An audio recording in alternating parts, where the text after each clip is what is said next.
everyone, welcome back. This is something I started the script on probably back around February, I think, and then COVID happened and I got hit with a depression and I abandoned it, but with the sea apocalypse happening right now, or whatever we want to call it, I think now is as good a time as any to finally sit down and do this.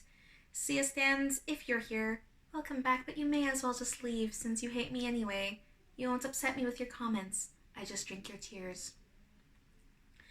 So, originally, the script, which has been heavily edited since I started it, was a response to an article by an autistic playwright that was posted on Onstage blog, in which the playwright said that they had no issues with neurotypical actors playing autistic characters, which my very good friend Nessie from Tis Nessie tagged me in because she wanted to know my thoughts, and then she and I had a chat, and she encouraged me to do this video, and then I didn't. But I am now. Sorry it's been so long, but honestly, the timing right now does feel more relevant. And of course, a link to her channel will be in the description. She has appeared in one of my videos before when I first did the 30 Days of Autism Acceptance thing, and I was in her Audition Don'ts video way back when people actually hung out in person before COVID. Oh, I just got a message from her saying yes, because I told her that I was finally doing this video. Well, she's excited. I'm glad you're excited, Nessie. Anyways, in a world where then only French people can be in Les Mis is used as an excuse to cast cis actors in trans roles and other sorts of casting bullshit, yeah, I'm not surprised that this is actually considered a debate. I very firmly believe that autistic characters should be played by autistic actors. We should also be getting cast in non-autistic roles, not confined to only autistic roles.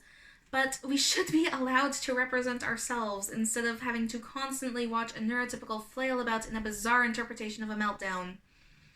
The argument, but it's acting, everyone should be allowed to play any character, it's all about being someone different from yourself, is extremely idealist and ignores the fact that inequality still exists. In an ideal world, then yes, that would be true, but we do not live in an ideal world. Autistic actors are frequently overlooked and ignored because there are additional barriers making it difficult for us to even get a foot in the door. The best actor should be the one who gets cast. What makes a neurotypical actor better for an autistic role than an actor who is actually autistic? That line of thinking just makes me extremely uncomfortable because all I can think is that it must be based on stereotyping. And when I saw Curious Incident of the Dog in the Nighttime, I am sorry, I am still kind of on like work mode where I'm trying to talk faster than I can process the words on my screen. I'm trying to slow myself down so that I don't stumble, but it's not working. I'm doing my best. So when I saw Curious Incident of the Dog in the Nighttime in Toronto a few years ago, while there were a few moments that did feel a bit relatable and almost genuine, most of it felt very much like watching a stereotype, which is really not surprising given that it's an adaptation of a book by a neurotypical man who has admitted to doing no research and takes pride in the fact that he did no research, and the role was played by yet another neurotypical. It felt like that entire play was just an excuse to profit off of autism, and I am sorry I keep stumbling over every single word, but this is like my 20th take of this today. It's not getting better. We're just gonna go for it. I will do my best. Anyways, continuing on. The most empowering experience that I have ever had in theater was easily an assignment I did in my applied theater class about a year and a half ago when I had the opportunity to represent myself in a devised theater piece. It was a small audience, just my class, a couple friends, my prof, and my parents. But I had the chance to play an autistic girl in high school and share a fictionalized version of my own experiences, and in doing so, truthfully show what life can be like. The feedback that I got from that performance showed me just how much insight I gave my classmates. They learned a lot about autism from that theater piece, even though it was short, and I have never felt better about myself than I did when doing that performance because of that honesty. And something that I've learned in performance classes is that acting isn't so much about pretending to be someone else, but rather truthfully portraying a character's experience. How can an autistic character possibly be portrayed truthfully by a non-autistic actor? There are certain feelings and experiences that come with disabilities that abled actors just can't understand.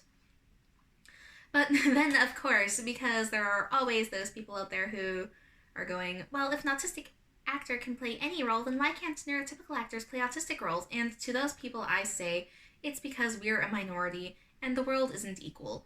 We have very little representation. Abled and neurotypical people are seen as the default, and when there is representation, it is pretty much always with the focus being on the disability, often for inspiration porn, and the character is almost always played by an abled actor, and yeah, we're not being hired to play any roles most of the time.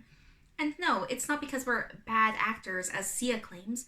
We're just not getting the opportunities because, again, there are additional barriers for us to deal with in terms of accessibility, and not every role is cast with an open casting call. In the recent case of Sia's bullshit, she almost certainly just handpicked Maddie because of previous work experience, rather than bothering to try to find an actually autistic actor to fill the role. There are very few autistic characters out there, and to me, it is important that we be allowed to represent ourselves, especially in a world where autism is so heavily demonized that parents will force their kids to drink bleach to cure them, and hatred of autism has resulted in the anti vax movement bringing back deadly diseases because parents would rather have a dead child than an autistic one. Better representation might help with that. I don't want to feel like I need to be grateful for any scrap of representation the autistic community gets that isn't the demon puppet from hell that was used in the ableist dumpster fire of a show that was all in a row. And I also don't want to have to fight people on the internet in the hopes that they'll understand why certain portrayals of my disability are so harmful.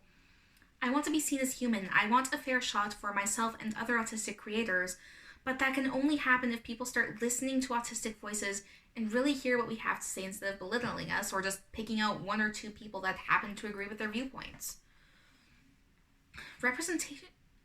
We are not snowflakes, and advocating for ourselves doesn't mean that we need to go do something productive with our lives, as comments on my previous videos have stated. Our self-advocacy is actually productive. Representation matters, and while casting is not the only thing, writing and other behind-the-scenes work is also extremely huge, it is still a big part of that. Thanks for watching, and I'll see you all in the next one. Bye.